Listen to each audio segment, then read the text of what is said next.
Part 2 of the Warwick Farm preview, 17th of May.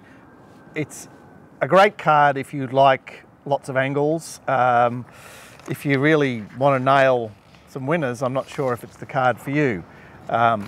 Anyway, race 5 is a benchmark 72 over 1400.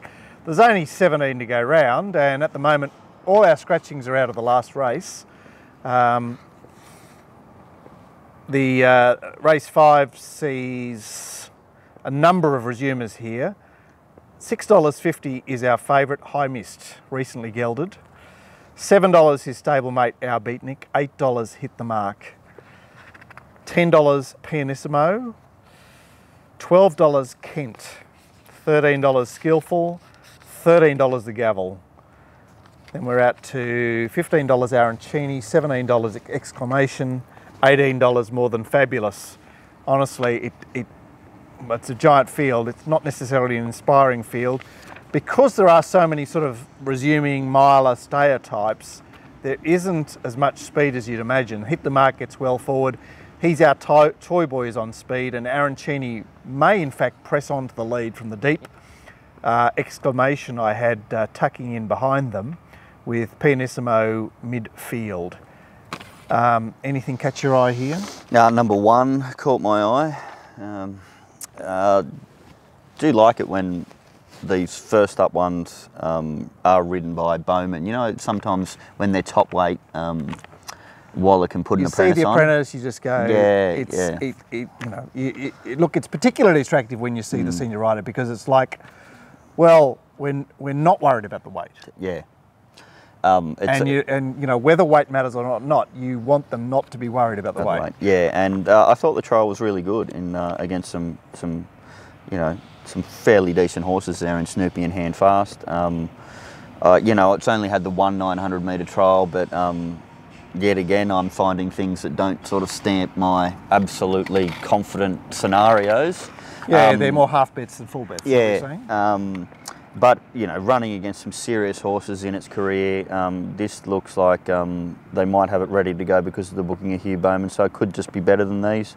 There's a few others that have done sort of, you know, some all right stuff here that I could entertain. I mean, Kent's got to be a question mark. I don't know what the story is with going trialling down there. Well, the thing is, he sort of had one very long preparation because he had such a short time off between the Canterbury win at 1550 and then the 1300 metres at Randwick. I call that a let up, and he then went all the way to the Derby. Didn't High Mist have a ridiculously long preparation too? Yeah, he did. Yeah. So I think the horse, I like the fact that they gave it a longer than normal spell and let it get over that, and maybe it can really improve and just take these out at what was decent odds, isn't it? What is it? $6.50 number 1. Well, I mean, I suppose you put Hugh Bowman and Waller together, you never get him much on price. Oh, look, one that I was really disappointed with, I thought I was going to be backing at this preparation, and I backed it first up, was number 12, Arancini.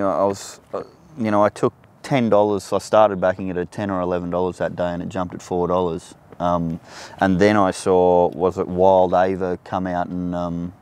yeah, but Arancini did the donkey work on a very fast pace. Wild Ava just sat back and bludged. Okay, so I know she didn't frank the form the other day, but I'd suggest that it was excusable.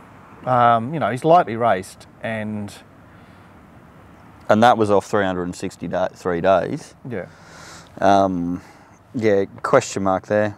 But he's second up to Ryan. Maybe that's no good. 13 Our Beatnik does come out of Saturday Metropolitan race.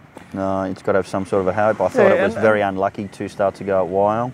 And look, he's the only time we've seen him win was at Scone on the Friday meeting 12 months ago. Yeah. That was at 1300. He's bumbled around a lot at a mile. I wonder if he's better suited slightly shorter. Yeah, so tough race, but the one I'll definitely be winning in is number 1, High Mist. So, I've been saying High Midnight, isn't it? Cummings? Yeah, it's nearly midnight. Yeah. High Mist is obviously there. Look, Hit the Mark is a very honest horse that's going to the 1400 for the first time, and did a bit of donkey work the other day. Skillful is a horse that perhaps hasn't been seen to advantage in 2 runs back, and maybe better on the dry tomorrow.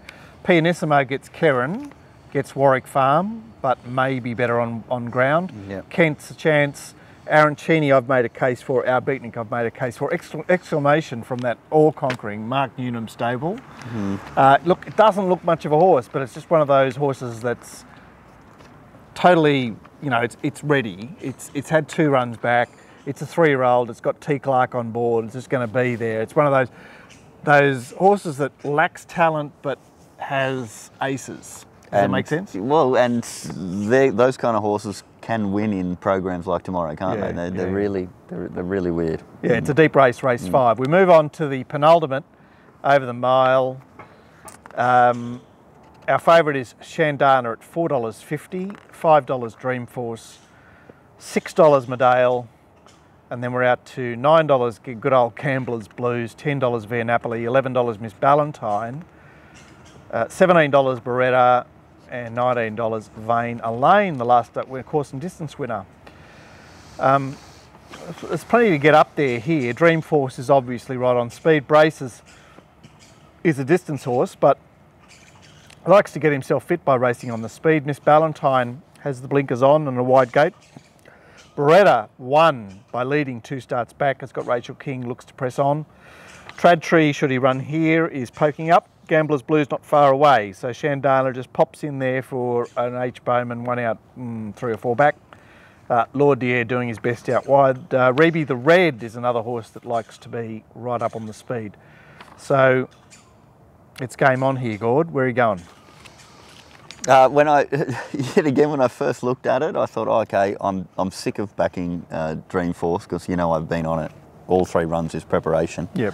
And then I watched the video of its last start and thought it was an absolutely magnificent run. I think we did mention it on the day too, but I'd forgotten in the meantime. Yeah. And I watched and I just said, oh my God, that is just an awesome run. If that hasn't killed you, you've got McDougall off, Ty Anglin on, and you got Shandana. Who's riding terribly. You got Shandana there, who is just taking up far too much percentage of the market, particularly when your run was 5 to 10 lengths better than its last start, in my opinion anyway. She had things against her, but he seemed to be a far superior run. So I was very keen on number 4, Dreamforce, probably my only one where a lot of boxes are ticked on the whole program. It's got to be a question mark about number 11, Medali. Can maybe do something. I can't get my head around. Very unsuited to last start. And I can't get my head around White Moss form. You know, like it's got to be decent now, doesn't it? Well, I don't know. We haven't seen her at a mile yet. Obviously, she's got a bit of style about her here, being sort of 4th up, starting quite short in a midweek race 2 weeks ago. Obviously unsuited. Getting a race run to suit here, but there's a fair bit of Saturday form here. Yeah, I mean, like I always have a question mark about Tim Martin horses as well. Like I can half find them as well. Like he's a tease, Gambler's Blues. Yeah, I know. But a winner at this course and distance. Yes, yeah. So you know, there's a few chances there, but honestly, I'll only be backing one horse in the race. Yeah, look, I went there. I'm struggling to work out whether Miss Ballantyne has, you know, left the building. She was reasonable the other day, but you know, compared with what she was doing in the spring, it's a bit of a struggle. She's got the blinkers on T. Clark tomorrow. Obviously, Vain Elaine is a course and distance winner, which merits some respect. Reby the Red does love Warwick Farm 1600. Has prepped for this quite well, but surely first up is too tough. We've pretty much spoke about Shandana, so it's sink or swim Dreamforce. The nightcap, 1200 metres, fillies and mares. Where do we begin? Slowburn's favourite. It sure is, $2.50 and pronounced favourite at that. $8 Noir, $9 Slumber Party, $11 Kiale, $13 Pepperberry, that a good old Pepperberry, good to see her back. $15 Insensato, $17 is a scratching non-pareil, I should have mentioned that. $17 Test the World from the B Baker stable, Mr. Run at Scone on Saturday. And then we're out to $21 Magic As. Now, Test the World is possessed of good early speed. Kiale would like to lead. Slumber Party would like to lead. Identic shows speed here. Belle Celine is of nuisance value, punching up out there out wide. Bells of War and Noir look to try and get in, and Slow Burn has the pace to be right there. I imagine that she posies up in behind the lead here. Slow Burn, you missed her last week because she was pulled out on preference for this. Yeah. I think I was like lukewarm, and then by the time the day you were came, you were a slow burn. I was a slow burn. I said to you, I think this is immoral. But yeah, obviously I'm going to give it another chance. It seems to be very well found in what is a competitive race with a few different angles yet again. Like, you know, are we? I mean, it is a spruik horse, so are we going to get a better price? I think so. Because I won't back it at that price. Yeah. But I think if it jumps, particularly with you mentioning the way the track will play on a fast track tomorrow, I think it'll win. The other one I was sort of interested in was number 1, Charlet. Yet again, Waller putting Bowman on first up with the top weight. I think that's a good sign.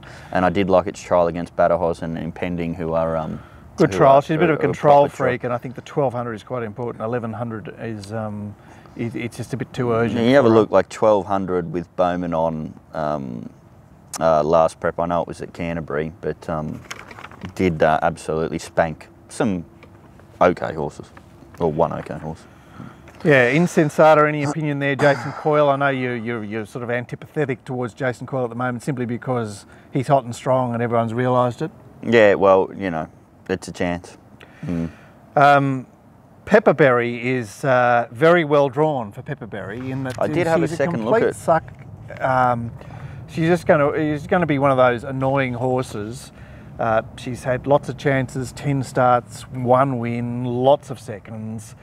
But that 16 gate is perfect for her because... I mean, we love Snowden, we love Adala, we love the fact that it's had 2 trials, doesn't matter what they did because it was Snowden, they're all ticks. I just couldn't get over the fact that it's been beaten by some pretty low quality horses. As I say, she's a bit of a suck, but she's one of those horses that has the talent, right configuration, she's going to annoy you. Noir won her maiden. She actually started shorter than Slow Burn, although Slow Burn was actually making her debut. Then she went out and won her maiden, coming back in distance. She's back up to 1200 here. Kieran on board, looks to have a chance. Slumber Party is, you know, a Gaybot horse that's had 3 trials back.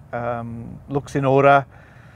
Broke through with blinkers off, 3rd up last time, and will be there. I imagine she could be quite, well, competitive. And Test the World is a horse that I have a great opinion of. She's lightly raced, she's only the 4 starts.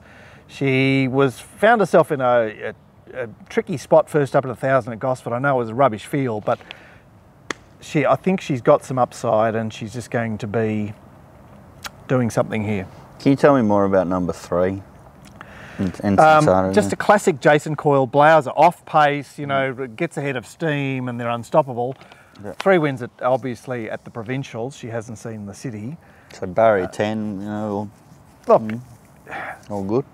Yeah, 1200 is one of those distances that, because it's a truer distance, I would think that 11 or 13 might be more advantageous for this horse because you're looking for the configuration of leaders to be tested. Either 1100, there's 1,000 metre leaders in the race, and so it's a bit urgent. 1,300 metres, the 1,200 metre leaders are just a little bit off the game. So that's a very good pearl. That's a lovely pearl. Yeah. I don't think you've said that one before, have you? I have. You just weren't watching the right show. That's good. But I might do a recap of that in the near future. So look, Slow Burn is the burning obvious in this race, but as you say, she's a spruik horse, so she's marked quite tight at the moment. I'm sort of happy about the 21 days off, but yeah, you cool with that? Yeah, I think that just seems right. Okay, plus, you know, Symbolism's come out and won as well. Oh, Symbolism! Didn't she just jump out of the barrier the other day? You know, we're all praying for Star of Monsoon, but Symbolism, you watch her ping out, and you know it's over. And you can just see that sense, that determination, that sense of purpose. And poor old Star of Monsoon, he's got talent, but he's got no purpose. Anyway, that is obviously Noir and Slow Burn's form line. Gord, drill us down here, will you? Well, I'm going to back 2 roughies in one race, which is in race 3. I'm going to back number 1 and 5, which is Show'em and Travancore. Glenn's not here to point out that they're only $14. Yeah. Although I did notice that China, good old China at Corowa on race 1 the other day, there was an even money favourite. She said, I'm going to tip a roughie here. I'm going to tip a bit of a roughie here. It was $2.80. Oh my God. A bit of a roughie. So she's the one, she's the serial offender, isn't she? Because she's the one we caught the other day. And then 2 definite win bets for me are going to be race 6 number 4 and race 7, which is, Dreamforce, and also race 7 number 7 Slow Burn. Okay, I went Viceman and Dreamforce. We'll be seeing you on Friday for a Rosehill preview. I reckon Rosehill will be a great card. And G. Pollitt will be back in harness after his mini break. He's just getting himself together, and I'm sure that he'll have a lot to offer first up. So we'll see you then. See you guys.